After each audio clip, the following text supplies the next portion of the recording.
Thank you for joining me, Tim Credeur. Thanks for coming to Shed Talk. My pleasure. Awesome. All right, my man here, Tim Credeur, aka Crazy Tim, aka Darth Credeur, is the owner of Gladiators Academy. He is a 4th degree black belt under Rodrigo Medeiros for BJJ Revolution. Tim Credeur, how long have you had Gladiators open? Well, I opened the original Gladiators in Baton Rouge in, I want to say 2003. Okay. And then we opened Lafayette in 2008. So 2003 was really when we started Gladiators.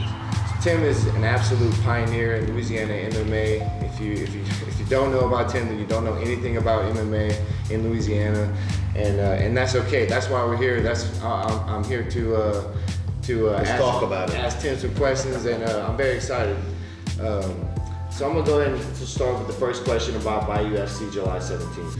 Oh Lord, very good question. So, you know, our goal, me and Joe Kona, my partner, who used to be my martial arts instructor, our goal is to create a mixed martial arts show to give fighters a platform. You know, when Joe and I competed, promoters had obviously different goals than that. You know, our goal is to give fighters a platform to sell themselves to their communities and to the world, because it's not as easy. It's not as easy as it seems. But having kids like Elliot come out there and put on the kind of performances and display the personality that he displays gives us the ability to put those things on video and show the world, because at the end of the day, his career is going to be dictated by his actions, but having a place where you can go that you feel is fair and is protected. And look, Elliot, you're one of my guys, but you've had some of your hardest fights in Bayou Fighting Championships. And that's what we want. We want it to be fair, but we want it to be an opportunity for you to show how amazing you are. With that being said, you know, we also push the envelope pretty regularly. And so we're not sure if July 17th is going to happen. The recent communication with the governor of Louisiana, John Bel Edwards, looks like there's some differentials in terms of the COVID-19 scenario, and we're not sure if it's possible to gather large groups by July 17th. It may be, but it doesn't look good. So if we have to, we're gonna move it back to August 7th. But with that being said, you know, there's very few individuals in the world, or even in Louisiana, who would even allow us to be making these kind of events and pushing the boxing commission to let us do something like this. And I think oftentimes a lot of the people who are responsible for the growth and the development of mixed martial arts in Louisiana are unheralded. No one knows their name. And for sure, the person who works under the boxing commissioner, who helps with the mixed techniques side, mixed martial arts, his name's Ricky Norris, and you've seen him at shows. He looks like he doesn't belong there. He's very well dressed, and he looks like he's the CEO of a company. But Ricky has changed the face of mixed martial arts in Louisiana. He has helped every promoter in this state push the boundaries and push the envelope, and he knows all of the fighters. He gives me advice on who to match with who, and he helps make sure that we have everything we need from the state. And you know, without guys like Ricky, we wouldn't have MMA in Louisiana, and we're so lucky that we have guys like him who get no credit. No one knows his name. No one cares. And Ricky is an insurance person up in Monroe, but he's been a mentor to me. So Ricky, we appreciate it. Thanks for helping us try to get back on the road and try to get BFC back up and running. We really appreciate it. And all you guys out there who are fighting, you know, when you see him at a show, you should tell him thank you, because if it wasn't for him, none of us would have the ability to be doing what we do. So we'll be up as soon as Ricky helps us get started. So hopefully into July, August, hopefully that's the latest, but we'll see. Man, that's awesome, man. Yeah. It's cool to see somebody that Tim actually looks for advice. The godfather of MMA in Louisiana actually has somebody that he looks to, for sure. And that says a lot about Ricky. And I look to a lot of people for advice. Yeah, that's good. That's the only way to be. It's the only way to do it, man. I don't know any other way. Sweet. So I'm gonna go on to the next question. Okay. All right. So the next question is, who is somebody that you've gone into the training room or into an actual fight? More, I think, for the training room, because it'd be somebody that you were going to train with, that you completely looked up to and was a role model to you, and was almost like a starstruck moment for you to get in there with him. So, you know, I've trained with everyone. I've had, for some of you that may not know, there were times when I lived in Vegas with Forrest, and we, you know, had some pretty serious training camps. And there were days where I would do a round with Randy Couture, a round with Vitor Belfort, a round with Chael Sonnen, a round with Vanderlei Silva, a round with Forrest Griffin, and then hate all of them. And so I've trained with everybody, a lot of very high level people in the sport. And but, you know, for me, my favorite is different than that, you know, and I'll kind of explain a little bit why. There's a guy who, and I hate to do this because I don't think I lived up to his example, but I tried to. But when I was a blue belt, for those of you that don't know, BJJ Revolution Team became BJJ Revolution Team after the death of Carlson Gracie Sr., who was, Carlson Gracie Sr. was Rodrigo's teacher. And when he died, before that, we were Carlson Gracie. So my whole life, I've been Carlson Gracie. Once he died, Julio and Rodrigo started BJJ Revolution Team to continue the work of Carlson Gracie Sr. But when I was young, tons of the Carlson Gracie guys, black belts, used to come to Rodrigo's Academy because it was Carlson Gracie Los Angeles. And that sounds like it was really like a really nice facility, but it was not. It was kind of like the Shed, to be honest with you. Yeah. Not that this isn't a nice facility, but it's the same temperature. Nice. We didn't really have an AC. The house was a house in La Habra, California, kind of in a Mexican neighborhood, but that was kind of a little dangerous. Dangerous neighborhood. And it was actually a house that Rodrigo and a couple guys had gutted and left the bathrooms and then just put mat on the floor inside of a house. Yeah, that was the Carlson Gracie Los Angeles Academy. We didn't have a bunch of students back then. No one knew what jiu-jitsu was. No one knew what we were doing. We didn't have like a new student program. We abused new people. It was terrible.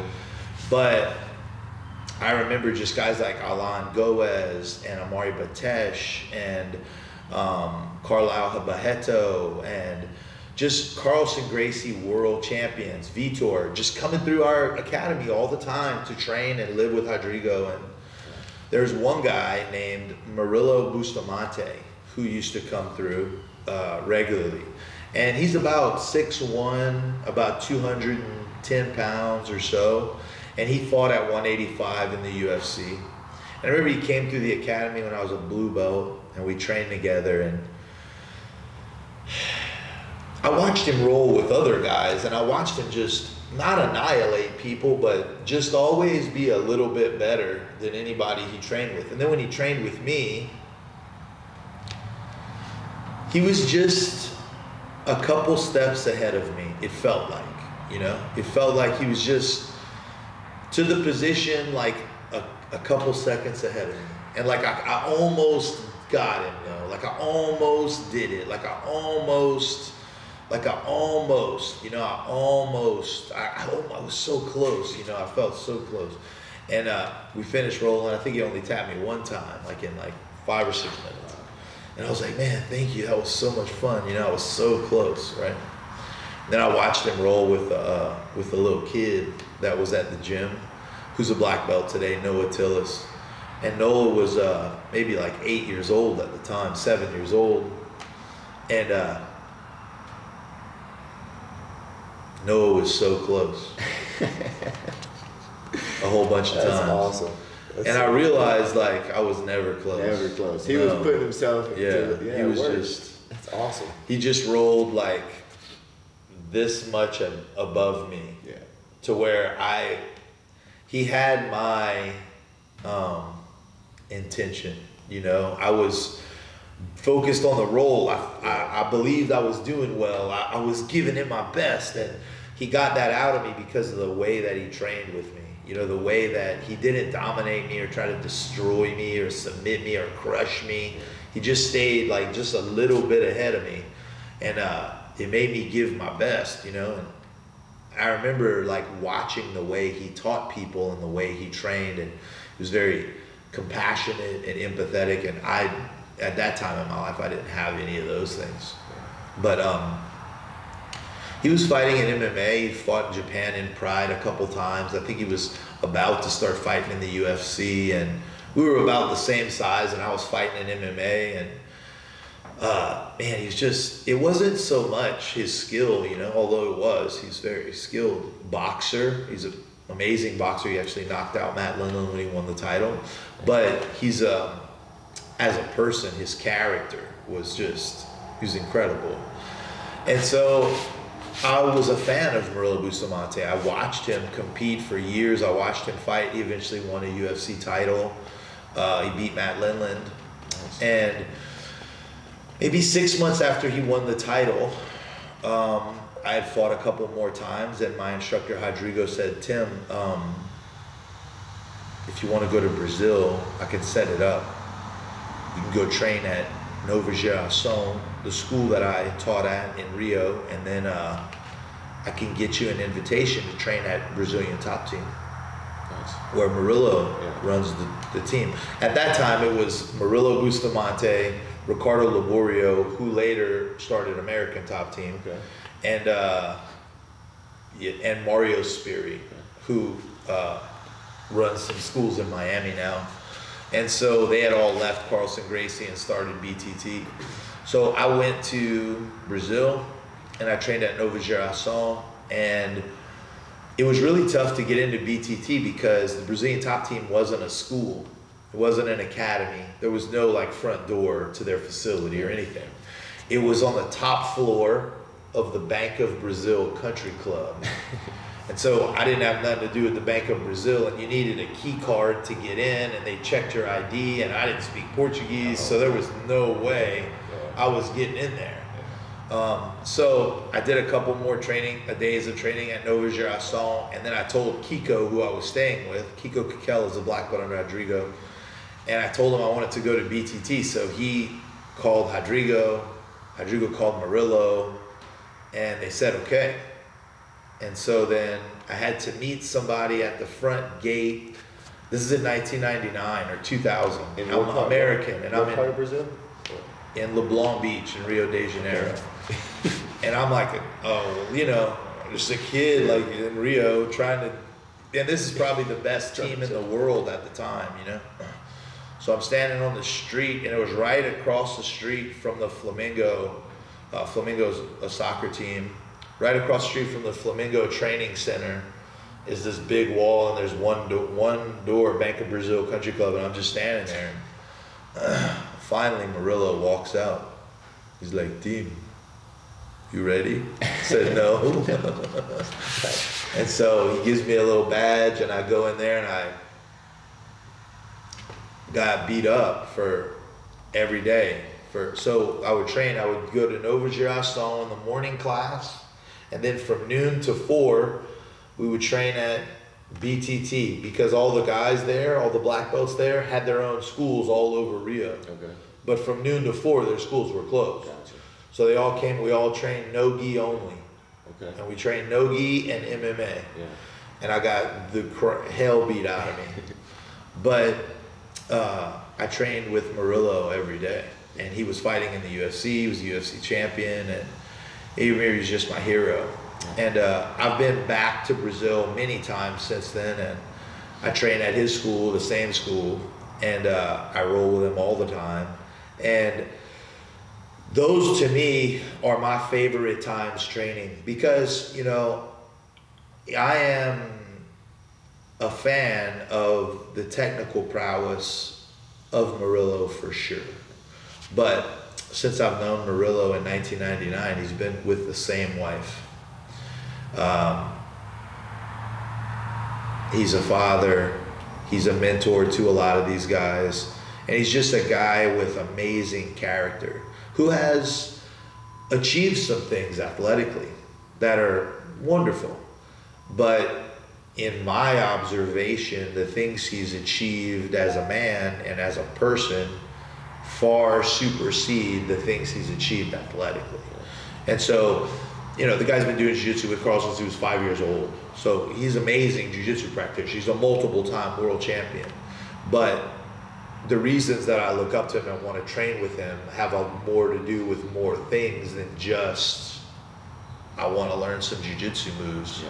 You know, I want to surround myself with people who are good husbands and good fathers and mentors. And I want to watch them interact with them and be better, a better version of myself. And it's hard to find somebody like me. But I found a better version in Brazil who I get to go visit sometimes. That's awesome. So that's my favorite guy. Awesome. Hey, I just want to say I've had a very similar experience. Besides for the almost being close part with you, it's not. There was never a second where there was anything. I'm sorry. I'll get better at that. But this is what I want to say about it. Tim was very, very courteous to me when we rolled my first time. I'm still a white belt, and we were rolling, and it was like maybe my first or second month, and Tim. And I know Tim knew this, but he had me in side control, and I was trying to frame under his hip. I was trying to get some space there, and he probably knows this, and I'm sure he was trying to get this submission. But since you had this shirt on, Tim was a wrist lock. Tim was trying to reverse wrist lock me with hip pressure. Yeah, and probably would have broke my hand, and I thought it was like, man, do I tap to this or do I try to get out? I usually, when I feel like somebody's in a position where they're like, oh my God, my hand's gonna break, am I supposed to tap or what? I just let go. Yeah. So he basically, you know, saved my hand from my ignorance basically, and just complete, like I didn't want Tim to think that I'm tapping from wrist lock. Yeah, exactly. So that's my experience with Tim, and I couldn't say how much I appreciate all the roles with everyone. My pleasure. All right, now I want to talk to you about your proudest achievement. What is your proudest achievement? I'm still married. You know, I take a lot of pride in my relationship with my wife. I'm proud of my wife and our relationship and my kids. I think in this day and age, it's so easy to quit, and so many people quit, you know, but my wife and I have an amazing relationship, and I'm most proud of my relationship with my wife. Man, that's an awesome answer. Thank you for that. I appreciate that, Tim. Thank you, Mamie.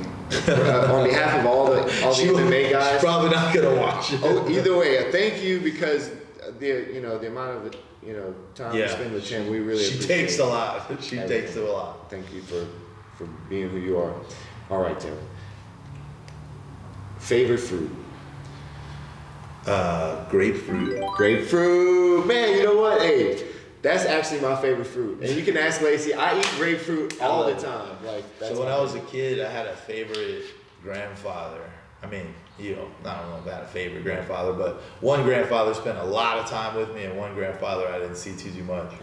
But one of my grandfathers, Lester, I used to wake up in the morning as a kid, and he lived in Hot Springs, Arkansas, but he would come down and stay at our house sometimes. And every morning I'd wake up and he would have these huge grapefruits. I don't know where he got these things. They're the size of my head. Nice. And he'd cut them in half, and he would individually cut every segment out to where I didn't even have to dig them out. Yeah. Like I just, and then he would put like a bunch of sugar on the top of it. Nice. And then he would give it to me in a bowl, and he would say, don't worry about getting dirty, because all the juice is gonna get caught in the bowl with some of the sugar. And then when you're done, we're gonna turn that grapefruit over and we're gonna squeeze the juice out. And I'm gonna stir it with a fork, and you can just drink it, and it'll be delicious. Yeah. And it was the greatest breakfast, and that's how I would eat grapefruit. And I'd turn it over, I'd squash it, and dab it all over my hands.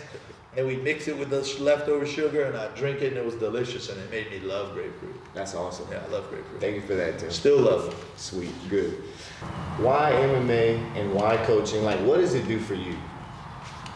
So, as a kid, I started at Troy Lococo Karate at about 6 years old. And then I switched to the Riviera Sports Club with Joanne Kona. And I've been doing martial arts my whole life. And I don't know, I always was interested in martial arts, you know? And I would say, to be honest, as I got older, I was a little bit put off by some of the martial arts. It just seemed like real bullshit. Just like fanfare, like it wasn't real. Like when I went to the boxing gym, it was real. When I wrestled for the Y, it was real. Those were real. But like when I did martial arts, it seemed like we were playing with like, I don't know. It just seemed ridiculous. It seemed like I was dancing a little more. And I always wondered like, man, there's gotta be like a martial arts out there that's like real, like combat. Like you could really like learn stuff that could make you dangerous. Like that could make you capable of, if you had to, you know, but I didn't know. When I saw the first UFC, I was shocked. I couldn't believe this dude was just choking these people. I couldn't believe it. And I really knew though, for real, when I started practicing the techniques that Royce Gracie was doing on the UFC on my unsuspecting friends. In the backyard, we'd do some little fights, and I would do rear naked choke or arm bar or triangle choke. And they were like, dude, you're a wizard. I was like, this is. So would you watch the tape and then say, hey, over and over okay, and over and over and over and over and over and over and over. And then in 1994, 93 or 94, I believe, a guy, it was the first guy to ever release jiu-jitsu tapes. They were on VHS, and his name was Craig Kukuk, K-U-K-U-K, Craig Kukuk, and he's a black belt under Renzo Gracie. And Craig and Renzo released some jiu-jitsu techniques, videos, the first ones ever. Now, there was these videos called Gracie in Action, but they didn't teach you nothing. You just watch the Gracies go into people's martial arts schools and beat them up and then take their students. But they didn't have any technical videos yet. But Craig and Renzo had this set. So I ordered them, and dude, I learned bump sweep, Kimura, scissor sweep, what a triangle choke was, how to armbar people from the guard, how to get out of headlock. And I was like, this is amazing. I told my friends, headlock me. Go ahead, headlock me. Let's see, headlock me. They would headlock me, and dude, I'd scoop out and get my frame, come out, armbar. They were like, dude. It was crazy. And that's when I kind of was fascinated with jiu-jitsu. I wasn't never super fascinated with MMA. I was always very fascinated with jiu-jitsu. And I just kind of like to fight. Yeah. And so the opportunity to fight just came up. And I started fighting, and I got better, and I kept fighting and fighting and fighting. But I really love jiu-jitsu. Like, I am a jiu-jitsu fanatic. I watch jiu-jitsu matches. I watched Fight to Win last night. Lovato got armbar, by the way. I heard about that. I'm a jiu-jitsu. I watch jiu-jitsu. I really am dedicated and am passionate about jiu-jitsu. But I also like fighting too. I am passionate about like kickboxing and stuff too. And you know, the coaching thing just kind of happened, you know. I saw a quote one time, it said, oftentimes leadership is not something we choose, it's something that rather is thrust upon us. And I feel like that was definitely the case for me. Like, I didn't really want to be a coach. I didn't really want to do all that. I just was kind of at a place in my life where, after living in Vegas for about a year, I didn't really like the people there. And when I would come back here, I saw a lot of kids at Micah's school, like Mike Guidry and Aaron Phillips and other kids who were wanting to fight, but just, there was nothing here. There was nowhere. There was nothing to do. And I knew what it took for me to be able to find jiu-jitsu and compete. And my wife would have moved wherever. She would have done whatever I'd asked her to do, but I knew in her heart it wasn't what she wanted to do. And at some point, you know, you have to kind of make the decision about what's most important, you know? And for me, she's more important than fighting or jiu-jitsu or any of that shit. So the decision was easy for me to say, you want to go to Vegas or what do you want? She's like, I want to stay here with my family. So then we're going to stay. And so because of that, because she was my priority, I had to make it work. Because I was already fighting in the UFC. I hated Vegas personally. So I was going to have to move somewhere else, either back to San Diego, or maybe the real truth was I was going to move to Miami, and ATT was pretty small back then, and I was going to start training at ATT with Laborio. But I just decided to try it here and see how it went. And so I spent $20,000, $30,000, and I opened the gym. And you know, I think I fell in love with helping people discover themselves and jiu-jitsu and mixed martial arts. You know, it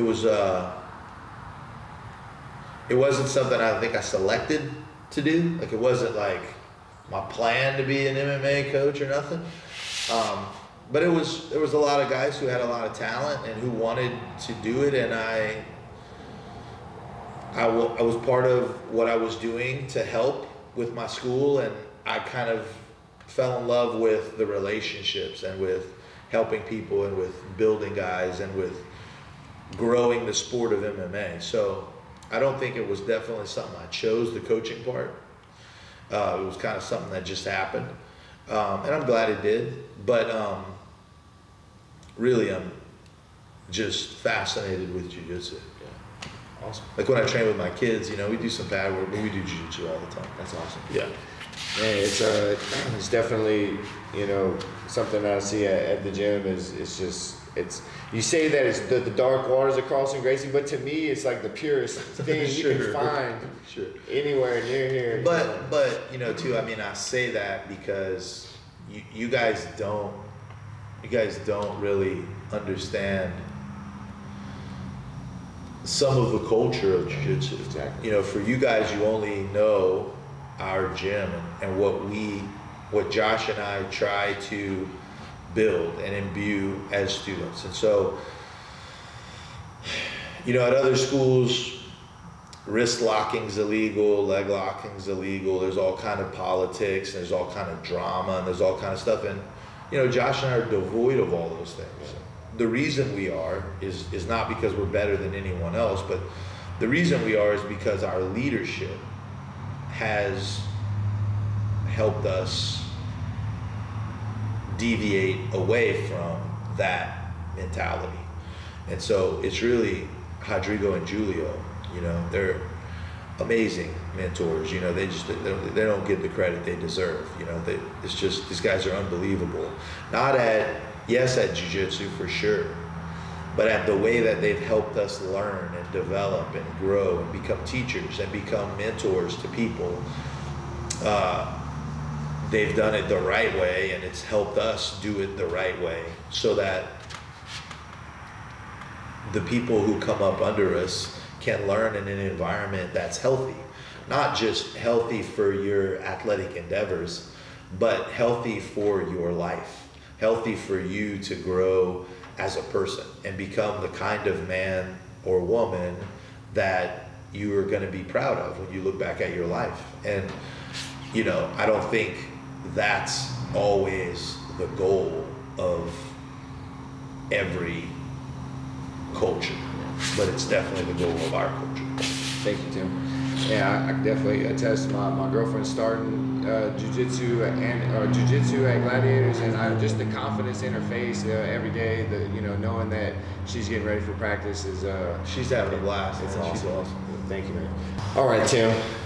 Question number 6, aliens. What do you think about aliens? Okay, so I just read a study yesterday that said that scientists currently deduce that there are 23 different living species of aliens just in the Milky Way galaxy. And I don't know nothing about nothing, but I do have the ability to observe my world and observe my surroundings. And when I study physics and the stars and the cosmos and, you know, astronomy or whatever, just the little bit that I have and the little books that I've read and the little, documentaries I've seen, it just seems real arrogant, real egotistical to think that we're the only ones out here. Like, why would we be the only ones? Like, I don't understand. That doesn't make any sense to me. And so people say, well, the Bible doesn't say it. Well, the Bible, what are you talking about, the Bible? The Bible is a book about earth. The Bible is about earth, for earth, about Jesus coming to earth. The Bible doesn't have to have an addendum about Zarganon 743. Like, God doesn't have any reason to tell us everything that's going on. I think people are like that. God didn't say a whole bunch of stuff. Yeah. Like, God didn't tell us how mitochondria worked. Right. It still works. Yeah. God didn't tell us about earthquakes. They still happen.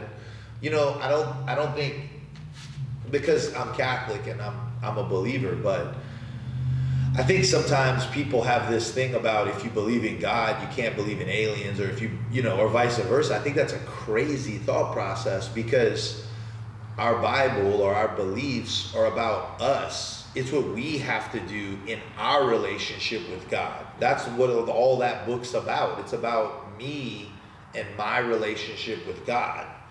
It has nothing to do with much else. But when I look at the vastness of our universe, the Milky Way galaxy, and all the galaxies that we're still discovering, that are billions of them, to think we're the only thing looking up at space just seems infantile. Like, it seems a little idiotic to think we're the only ones here. It just seems super arrogant. Like, why would we be the only ones here? If you go look in a lake, there's not one creature in the middle. Yeah. If you go look in a jungle, there's not one creature in the middle of the jungle. If you're talking about God, well, God doesn't make any habitats where there's one creature in the middle, the boss. Right. That's a weird thing to say. That's a human construct, that we're the most important, we're all that matters, we're the only thing here. I think that's crazy. I think God makes things like he makes forests, like he makes oceans, rivers, lakes. I think he probably has a bunch of them. Yeah. Whether or not we're going to meet up with them and have communications and have relationships and stuff, I don't know. Yeah. Are they probably there? For sure. I mean, if they aren't now, I bet they were back then, or will be in the future, or I don't know. But I think it's crazy to think there's no aliens. Yeah. I think it's nuts to think, well, what's all that for? Yeah. Like, is all that for us to have night lights? Right. Is that all for me to go camping, make s'mores, and look up and look, I'm pretty? Yeah. That's what it's for? No, that's not what it's for. Well, there's purpose behind all that vastness. What it is, I don't know. Do I believe I have a right to know everything God did and God does? No, I don't have any right. I'm not God. I'm just like some one little creature he might have made one time. Yeah. And so, yes, I believe there's aliens. I believe, what is the extent of the relationship we'll have with aliens, or will there be a discovery of aliens? I'm sure at some point, I don't know. We ain't been back to the moon in a long time. You know, you struck a bonus question. Why haven't we been back to the moon, Tim? I don't know. Do you think they found aliens on the moon? Do you think they had ships there when they landed? Could be. Maybe. I mean, I think there's a whole bunch of stuff that's happened that the government ain't telling me. I think.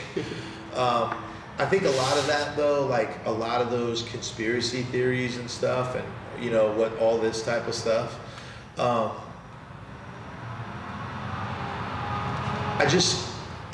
think it's dangerous to get real pulled into all those things, because I just got a lot to do. You know, I got a job I work 50 hours a week. I got a gym I run another 30 hours a week. I got 3 kids. I got a wife. I have a lot of responsibilities. And what happened on the dark side of the moon in 1950? I don't know. And it doesn't have nothing to do with me. And even if I did know, it wouldn't change any of the circumstance I'm currently in. So I think about those things sometimes. I read books sometimes. As entertainment, I prefer to read books about, I don't like fiction. I prefer nonfiction. So I read stuff about, you know, wars and things like that. But I try not to spend too much time focusing on things that don't have any relevance in my life or in the people I care about, and that are a waste of my time. You know, I just can't, because those are rabbit holes that me as a person, I'll deep dive. I'll be at the bottom, you know, naked with motor oil. Looking for what? Yeah, it doesn't need to go that bad. I feel you. That's awesome. Thanks, Tim. I believe in aliens, though. Cool. All right. I bet they do jiu-jitsu. Probably. As a promoter, by UFC, what is the proudest fight that you've ever put together? What's the if you had to pick one fight out of all the fights you promoted, which one was your complete banger that you totally maybe either saw coming or didn't see coming? Man, you know, like I don't want to say these because I don't necessarily, you know, some of them are my own guys, so there's kind of a dichotomy, you know, it's kind of awkward, but I think everyone would agree, you know, that one of the best fights in Bayou Fighting Championship history, and I knew it was going to be, was Logan Spire and Abe Sellers. Yeah, absolutely. And the fight with you and Yadir was another pretty good fight. I think the fight with Nakia and Johnny Smith, no one saw coming. Tyreek and Johnny Smith was crazy. Great matchup. I don't know. We put on some good ones, but AJ had a cup. That one AJ had in Baton Rouge versus that kind of guy that missed weight by 10 pounds with the dreadlock. Dude. That was a good fight too. Yeah. There have been so many, you know. I don't know. I try not to be too biased, but I think Spire and Sellers was. I mean, people going crazy. Dude, I never seen either of them fight. I never heard like in the venue. It was deafening. I was crazy. Running from down the aisle because I had just fought, and I'm running down the aisle like, who's that? Whoa, it was crazy. It was awesome. Thank you for that. Yeah, appreciate it. Because that's tough to do, to take gyms that are kind of close together and take 2 undefeated guys or you know, really high level guys. Man, it's hard to do. That's awesome. Thank you for that. My pleasure. All right. Number 1 advice you would give to Joe Blow, thinks he's the shit. So basically me 2 years ago when I was training in my apartment with my cousins, what would you tell me if I was going to try to start an MMA career? What's the first thing you would say to me? Have a normal job. They don't want me to tell them that. You heard it here first, people. And the God's the honest truth. This is it, right? Yeah.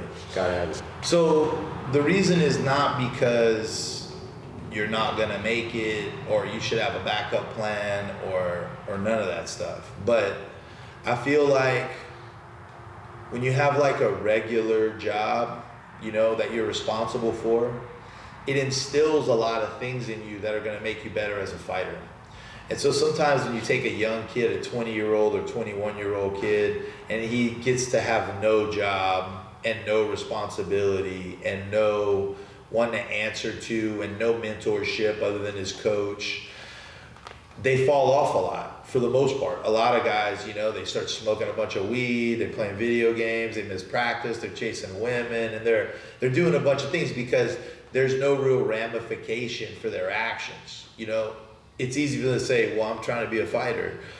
Well, that's crazy, you know. I think, and now what I'm saying is important because I did it too. I worked the entire time. And I train, you don't need to train 10 hours a day. Like when you're in the UFC, then okay, even those guys don't train 10 hours a day. You know, your body cannot heal from that. Yeah. They train 3 or 4 hours a day. And anyone who really wants to do it can wake up at 4 o'clock and go to strength and conditioning and put in a hard hour-and-a-half session and then take a shower and get to work for 8 o'clock and work till 5 and then come to Gladiators and then go from 6 to 9 p.m. That's a 4.5 hour practice per day times 5 days a week or 6 days a week. Man, you're looking at 25 hours of training. That is plenty of training. So to think you can't do it is a real lazy thing to say. Now, if somebody tells me, well, I'm in school. Okay, great. I've been to school, bro. I've been to school, I have a degree. Yeah. You don't go to school that much. Right. College ain't that hard, okay? So you're doing 12 hours, you know, that's 4 classes. It's easy to go to school and have a job. Yeah. Like, you can easily do that. I know because I did it. Like, I went to school, lived in California, had a part-time job, and I worked, and I trained. And so the reason I encourage people to do that is because what you want to do is block as much functional life into your week as possible. The more free time you have as a young man, the more you're gonna fuck your life up. For sure. And so if you put like a good job working in a shop or, you know, just being a tool hand, learning from guys, learning mentorship, learning a trade, work as an electrician, go work as a plumber. Yeah. Those are really the kind of jobs where I think for MMA fighters, they're the best. Like if you go be a plumber, you know, people laugh when you say that, dude. Plumbers make a ton of money. It's true. And listen, it doesn't matter about the economy or the oil field or the, people are never gonna stop taking shits.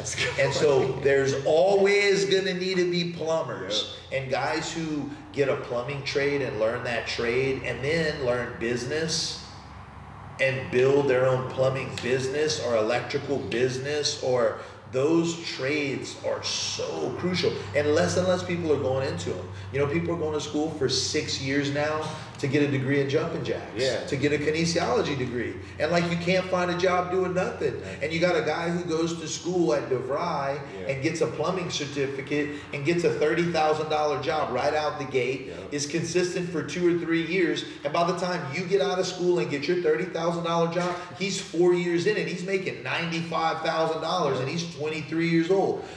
Those things are so important today. And it's not necessarily to say, a lot of people tell me that too. I hear that all the time from younger people, like, well, I don't know what to go to school for because I don't know what I want to be when I grow up. What does one have to do with the other? Right. Like, education doesn't have nothing to do with how you're going to make money one day. And a lot of parents have really messed that up in their kids. They're sending their kids to school as a meal ticket so that they get a job and so that they... The truth is, whatever you go to school for, probably in 10 years won't even be a real job anymore. Like, jobs go out of style, like they're gone by the time, you know, even like engineering. Like if you went to UL and got a petroleum engineering degree, what you doing now? Everybody's fired. That whole industry is going out down the tubes. Like, oh my goodness. And so, you know, barring like medicine and engineering, you know, if I do it all over again, I'd probably go to school for computer engineering or computer programming. I just like that kind of stuff. But realistically, like the stuff I learned in school was how to work in groups, how to do projects, how to be disciplined, how to get work done, how to answer to somebody and have to stand up in front of a group of people and deliver what I found, go do research in a library, find a bunch of stuff, organize it in a pattern, learn how to communicate that, stand up in front of a bunch of people and communicate stuff. Jobs today, they're not hiring you based on what kind of degree you got. They're hiring you based on what are your skills on earth. Can you communicate with people? Can you research things? Can you work with others? Can you work in a group? Can you be independent? Like at my job I have now, I'm independent. Like nobody's telling me what to do all day. I got to go find ways to make the company money every day. That's what I do. I research, I learn, and I go make our company money. That skill doesn't matter if you got a degree in history or freshwater marine biology or kinesiology. It doesn't matter. So I think when it comes to education, people have the need for education wrong. Whereas the need is, the only reason I'm going to get a degree is to go make money.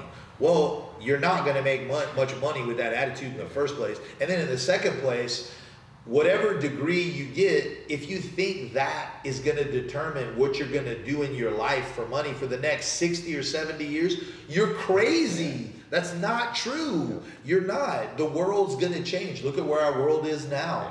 In 10 years, the world's going to be completely different. So if you're a young fighter and you're looking for some advice, I'll give you two things. Get a good job that requires 30 or 40 hours of your life. Work under a good mentor, learn a trade.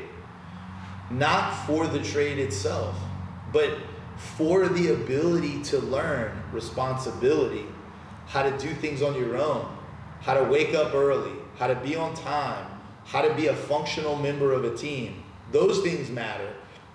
And then in your training, be voraciously consistent. Be so consistent that people get aggravated that you're just there all the time. Because that's how you get good. I see that in a guy like Justice, man. That guy is voracious. It's always so there. refreshing. And you see how good he gets. Exactly. Incredible. And his growth over the incredible. last 2 years. It's just consistent. Amazing. Exactly. Awesome. I love it. All right, Tim. Legacy for Gladiators. If the one thing that you could leave your mark for somebody or something for the community, for Gladiators to make its mark on. You know, I think the whole reason that I opened Gladiators, and I hope when we're done or as we grow, you know, hopefully somebody takes it over, you know, Henry, Misha, Audrey. Yeah. But, you know, our goal was to add value to our community.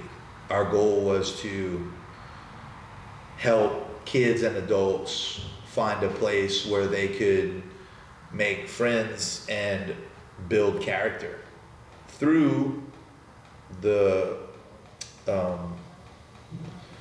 medium of martial arts, for sure, but you know, self-defense and physical fitness and competitive martial arts are really only a byproduct of what we do.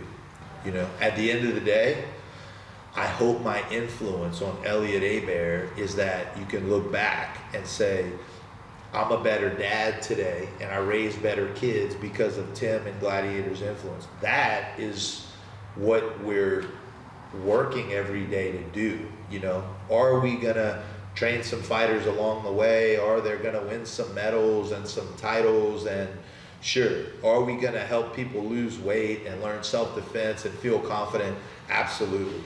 But the big goal is that we have an impact positively on the development of the people in our society so that the next generation can reap those rewards being raised by people of character.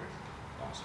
Hopefully. Yes. And I can tell you with certainty, we're trying. I can tell you with certainty, Tim, that legacy is already well, I appreciate it. We're trying. And I want to tell you that since I've started going to Gladiators, first thing I had was a job, and that was the thing that got me really focused on a goal, was having that job. And I took that poster over there that says, do it now.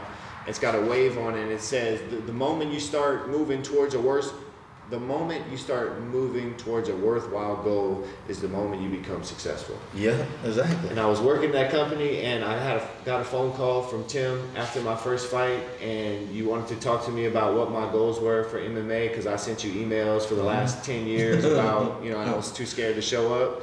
And I just want to let you know that my growth from the day I set foot into Gladiators has been 10x as a fighter, a person, a boyfriend, a son. We're trying. Thank you, man. I really appreciate it. Cool. Mentally, physically, spiritually, you could say one for each, or something that covers all three for Tim, but what's something you can't go without? Something Tim's got to have to make Tim who he is. Man, I'll be honest, like, one thing I do a lot, it kind of drives my wife crazy, but I am an incessant learner. And so I listen to audio tapes, audio books, audio sessions, training sessions, mental training stuff, read books nonstop. I'm a lifelong learner. So I'll give you a tip if you watch this, because I think the mental side of life and of MMA is not as talked about as it should be. Yeah. So there's a lot of different products and programs out there, and I'm doing one program now and I love it. It's called Trident Mindset. And it's a program you can buy. I don't know how much it is per month. It's kind of expensive. I think it's like $40 a month.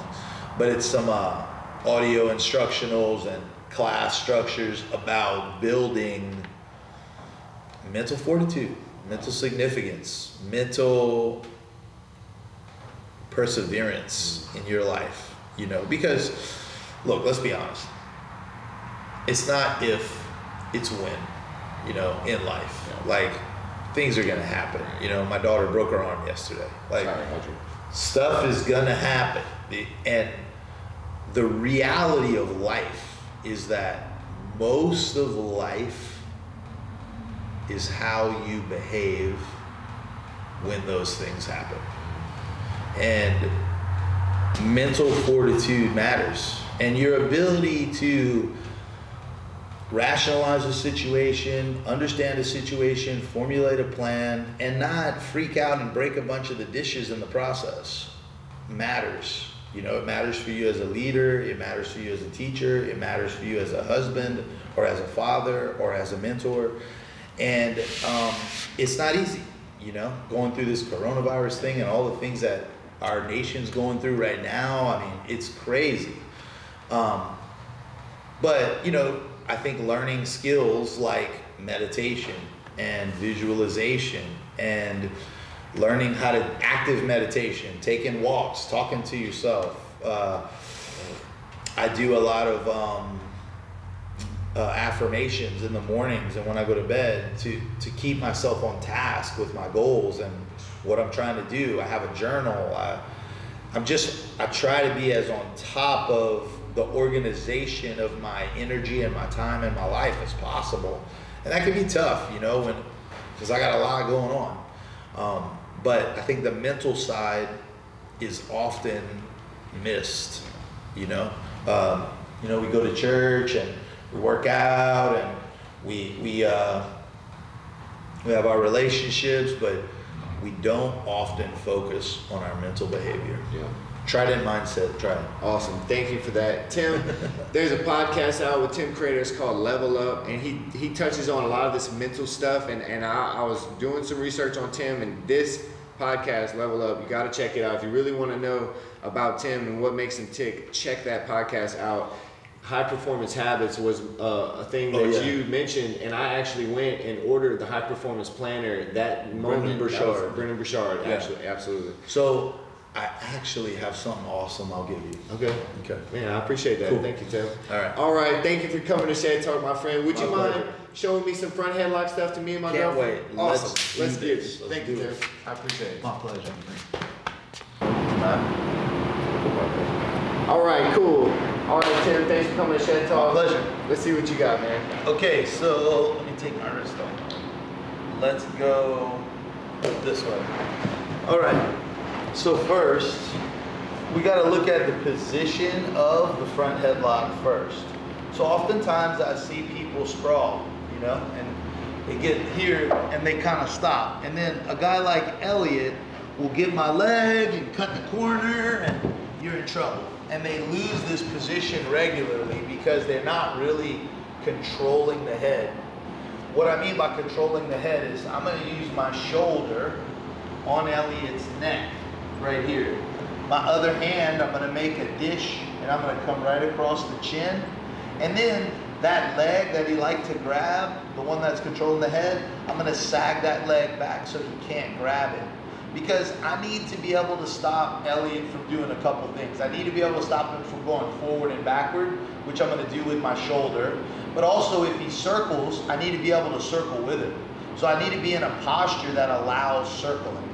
So as I put my shoulder on his neck, I bring my hand, I chin strap across his jaw, and I put my knee down. So if he tries to grab that leg, yeah, I can crush it. Now if Elliot drives forward into me, it's really tough for him to get that drive, that forward momentum. If Elliot tries to circle, I can circle with him. This position is how you, keep going, is how you control the front headlock. I sag the knee on the same side as the shoulder controlling his neck, and then the other hand I control this elbow. This is going to cause him to do a couple things, right? But this control is the first and most important concept, controlling the front headlock. Now, I know that's heavy. No, it's good. Once I'm controlling the front headlock there, my opponent's going to do one of two things. So as Elliot gets back here, when I'm pulling this elbow out, he's going to do one of two things. He's going to pull it back because he doesn't want me pulling it, or he's going to kind of leave it out there. So those two options kind of determine my pattern. So first, let's go over what happens when I stay heavy here and I'm pulling his elbow back and I feel him pull it back. Now, when he pulls this back, he opens up this opportunity. A lot of people attack guillotines right here. Their hands connect right here at the neck. And the reason why that's a little more difficult is because when Elliot grabs my hands, they're right there for him to grab. And therefore peel the grip off and defend, and I lose everything. So we're going to put our hand in a position where Elliot cannot grab my hand off. As I feel Elliot pull his elbow back, I'm going to bring my right hand up. Let's see where my right hand can. All I do when I feel that elbow come back is I bring my hand up. Now, at the same time that I bring my hand up, I'm going to step with this foot directly to his leg. And I'm going to shift my weight across his center arm. Just like this. So as I feel his elbow come back, look. On this side. And you see where my hand is now. So now, Elliot, get my hand off. He can't find my hand. Right? My hand's gone now. Now I can go high elbow. Sit. And the guillotine's super tight. Yes. Now, that time, what I did was I sat back before I stepped over the hip. But competitively, I'm going to step over the hip first. I just wanted to warn Elliot before I did that. So here's what I mean. As he pulls his elbow back, I step in and I get high. Now I connect my hands here. I'm going to put my weight on this knee. And I step over first. Now I step. And the amount of time that Elliot has isn't even enough time for him to tap. And if you look at Elliot's eyes, they're glazed over which when you see that glazed over look in someone's eyes, it means that they were devoid of oxygen. So sometimes when you do some chokes, you know, someone's like, oh, my neck hurts, and you neck cranked them, but when you look at their eyes and they're glossed over, it means it's the same thing that happens when you lose your wind, right? Like when you get the wind knocked out of you, your eyes start watering. When you lose oxygen, that kind of eye watering thing happens. So that's the first technique. Now, from that position we call the high wrist, you can get the Marcellitine, you can get a low wrist, you can get the arm in. I get the arm in a lot. So I'll pull the elbow, they pull back. I'll come inside, now they'll start grabbing my single leg. Yep. So now my hand's sandwiched to my body, I'll just come over the top. And then I'll sit in. And I'm really not even connected. My hands are just kind of like this. Some people like to connect, but I don't even really connect. The goal really is the high wrist. Once my wrist kind of comes over his collarbone, he loses all ability to kind of get out of there. So this high wrist position, I attack multiple high wrist attacks from this high wrist when they pull their elbow back. But there's also going to be an option from the front headlock where they don't pull their elbow back. This happens when maybe they don't want to stick their neck out, or they're a little more reserved, a little more nervous. And so in that, we're going to have to control the shoulders. So what I mean is this. So when I'm here and I'm pulling his elbow and he doesn't pull that elbow back, right? He keeps this elbow kind of out there. He knows if he pulls his elbow back, I'm going to be able to get the guillotine. So he kind of keeps his elbow in. What I'm going to do is come over the deltoid with the blade of my hand, and I lock this grip. Now what I do is I put my head in the hole, and I'm going to step this knee down and my other leg up. And then I'm going to pinch my elbows together. You have to be a little careful, because although it's not a choke necessarily, I've put a number of people to sleep in this position where they didn't think they were being choked, because they weren't. But sometimes the pressure, my arms can get so tight and your position can be a certain way where the person will go to sleep. So this is called the Schultz headlock, and it's interesting. Dave Schultz was suspended or disqualified from multiple wrestling matches and tournaments for accidentally putting his opponent to sleep with the Schultz headlock, which is actually from wrestling. But if you put your opponent to sleep in a headlock, you're responsible for that.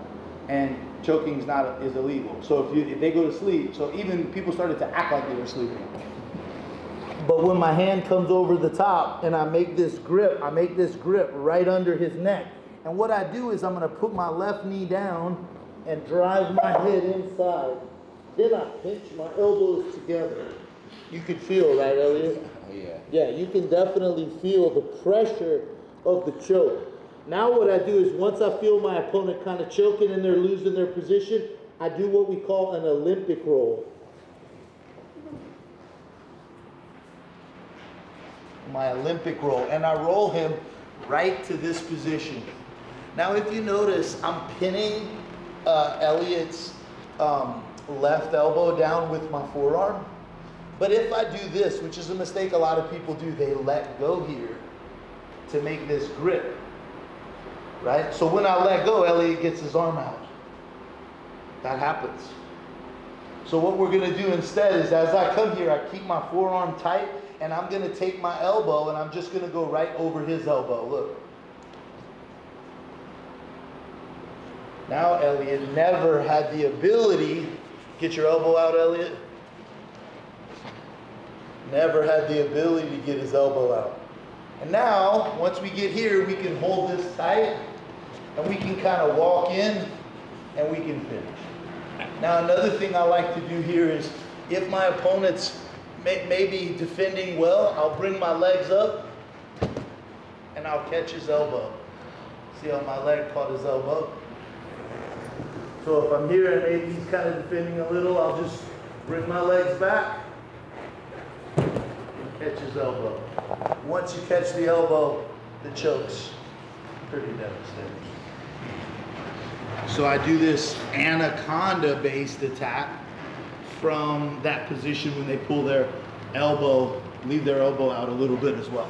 And then the last one is one of my favorites. But I've changed how I've done this choke many times over the years because people have learned to defend it. And I'll explain that too. So when I'm in the front headlock, I'm controlling and I try to get my hand in, but he starts putting, yeah, exactly. That happens. So what I'm gonna do is shoot my left hand inside. And I come to this 3/4 Nelson. Right, notice how my legs switched. And now I'm using the back of my right forearm to keep Elliot's head down. It's super tough for Elliot to get out of here. And he just kind of gave it to me. That was good, Elliot. That was good, that was good. So if Elliot kind of rolls that way, it makes it easier for me. And he gives me the darce. But when I'm here, for me to really get him over, what I have to do is kind of suck him up. Now, what a lot of people do from here for the darce is they push this hand through and then they try to finish this from the side, which many of us did for years. And it works. But if Elliot goes belly down, flat, flat, flat, now I can't really finish it. It's super tough to finish. So, when I get Elliot in the darce and he's on his side, I keep my shoulder kind of in his chest here. Try to roll to your stomach. And he cannot. And I'm gonna drive him until my head touches the mat. And from here, you okay? Yeah. From here, I bring my elbow to his belly. And the choke's way tighter, yeah. Way tighter. So let's look at that difference one more time. So we're here, I'm trying to get my hand, but I can't, so I switch to the 3/4. And look how when I'm in the 3/4, I keep my head right by my hands. I'm gonna suck him up, and I keep my shoulder in his body. Drive my grip, and then I'm gonna drive my head to the mat. Knee across his belly, elbow to belly. That choke's super serious. Awesome. All right. Thank you, sir. No problem. So listen, the front headlock series probably has 50 different options. But the truth is, without control, none of the other stuff matters. So what you should be good at is the control position, and then the high wrist, and then catching the arm. Because from there, there's 50 or 60 submissions and positional transitions you can do. But if you can't control and you can't predict the outcome of the tree, then it really is a waste. So control, and then go high wrist or head and arm. And then from there, the possibilities are endless. Thanks for having me. Thank you for coming, Tim Credeur. I appreciate it. That was the front headlock series. My man here is an absolute legend, and I'm just honored to have him. Thank you so much. Thank you guys. Thanks, Shaitan. Thank you, Lacey.